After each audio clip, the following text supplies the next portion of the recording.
Dear नमस्कार। किसी भी चीज़ में महारत हासिल करनी है, बॉस बनना है, गुरु बनना है, अपलाइन बनना है, अच्छा मेंटर बनना है और पब्लिक को लीड करना है, लोगों को करना है, एक मजबूत टीम बनानी है, एक मजबूत संगठन का निर्माण करना है जो आपको फॉलो करे। तो एक चीज़ का विशेष ध्यान रखना लाइफ में, पहले सीखो फिर सिखाओ, पहले समझो फिर समझाओ। अगर इस प्रिंसिपल को आपने पकड़ लिया तो जीवन में आपके साथ वो बात कभी नहीं होगी जो अक्सर लोग बोलते हैं कि लोग जुड़ तो जाते हैं यार, काम नहीं करते। लोग जुड़ तो जाते हैं पर बात नहीं सुनते, लोग मानते नहीं हैं। रीज़न, उनको आपके अंदर एक अच्छी लीडरशिप नहीं दिखती।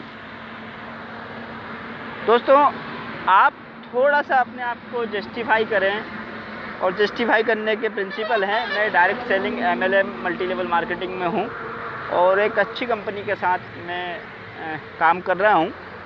और यहाँ कुछ बेसिक प्रिंसिपल होते हैं सक्सेस के, यदि आप उनको फुलफ़िल कर रहे हैं, उनको अप्लाई कर रहे हैं, उनके हिसाब से चल रहे हैं, तो ये आपको बहुत अच्छे से समझ में आएगा। जैसे मैंने बताया था कि पहले समझो फिर समझाओ, पहले सीखो फिर सिखाओ।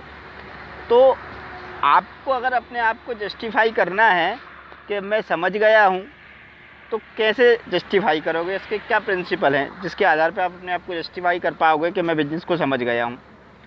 तो उसके कुछ मापदंड मैं आपको बता रहा हूँ, उनसे आप जस्टिफाई कर सकते हो कि आप बिज़नेस को समझ गए हो या बिज़नेस को सीख गए हो। डायरेक्ट सेलिंग इंडस्ट्री में, प्रोडक्ट बेस्ड इंडस्ट्री में, यदि आप प्रोडक्ट को हर महीने रेगुलर 1 तारीख से 5 तारीख के बीच में अपनी नीड के प्रोडक्ट आप अगर ख़रीद लेते हैं, तो इसका मतलब ये है कि आप बिज़नेस को समझ गए हैं। दूसरा प्रिंसिपल, यदि आप उस सिस्टम में जो सक्सेस के लिए जो मीटिंग, सेमिनार, इवेंट होते हैं ऑनलाइन जूम पर, या फिज़िकल जो मीटिंग सेमिनार होते हैं, उनको यदि आप अटेंड कर रहे हैं, तो आप समझ लीजिए कि आप बिज़नेस को सीख गए हैं। आप उन प्रोडक्टों की यदि चर्चा कर रहे हैं लोगों से, तो आप समझ लो कि आप बिज़नेस को समझ गए हैं, सीख गए हैं।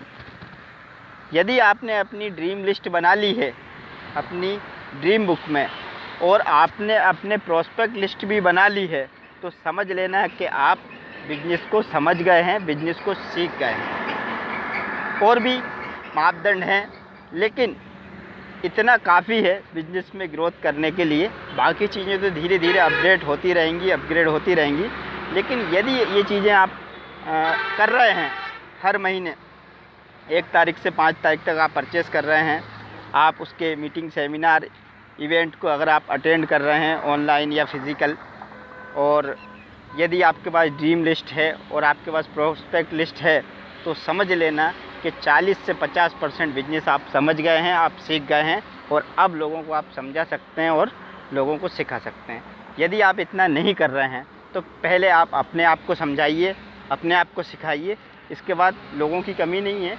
भारत जैसी देश में 140 करोड़ लोगों की हमारी पॉपुलेशन है, लोगों की कहीं कमी नहीं है ना? कहीं कोई चिंता करने की ज़रूरत नहीं है। कोई बेहतर कंपटीशन तो बहुत अच्छी बात है, कंपटीशन में जितनी अच्छी परफॉर्मेंस करेंगे उतना अच्छा है ना? कंपटीशन से एक पहचान बनती है, तो कंपटीशन की भी कोई टेंशन नहीं है यहाँ पे। बस थोड़ा सा अपने आप को समझ लो कि आप बिज़नेस को समझ गए हो, सीख गए हो। तो ये कुछ मापदंड मैंने बताए हैं, अगर आप इन पे फुलफिल बैठ रहे हो, तो समझ लो आप बिज़नेस करने के लिए तैयार हो गए हो। जय हिंद।